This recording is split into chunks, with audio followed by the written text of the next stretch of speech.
ఇప్పుడు no cost cough syrup తో 60 రూపాయల విలువ గల ఇన్హేలర్ పూర్తిగా ఉచితం. దెబ్బకి దగ్గు జలుబు మాయం. బీఆర్ఎస్ బీజేపీది బీసీ వ్యతిరేక విధానమని అన్నారు మంత్రి పొన్నం ప్రభాకర్. ఆర్డినెన్స్ ఎలా చెల్లుబాటు అవుతుందని బీజేపీ ఎంపీ లక్ష్మణ్ అసహనంతో మాట్లాడుతున్నారని ఫైర్ అయ్యారు.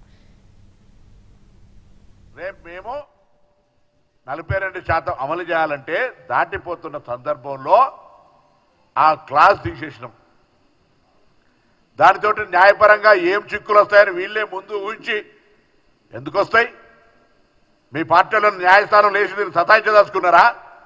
ఇప్పటికే మీరు బీజేపీ టీఆర్ఎస్ పార్టీలు రెండొకటే, ఢిల్లీలో చూస్తే గలీలో కూర్చి ఇద్దరు వాయిస్ ఒకటే చూడండి. ఏం మాట్లాడినా వాళ్ళు ఇద్దరు కలిసి దొంగ దొంగ అన్నట్టుగా ఇద్దరు కూడా కలిసి కాంగ్రెస్ పార్టీని సిద్ధాంతపరంగా వ్యతిరేకించడానికి బీసీలకు చేస్తున్న న్యాయాన్ని అనుమానాస్పదంగా ఒక చిత్రీకరించే ప్రయత్నంలో మీరే న్యాయపరమైన చిక్కులు తెచ్చే విధంగా పార్టీనే ఆనాడు మండల్లో కమండలు ఎట్లా అన్నారో ఇప్పుడు లీగల్ ఇష్యూస్ తెచ్చే ప్రయత్నం చేస్తున్నా.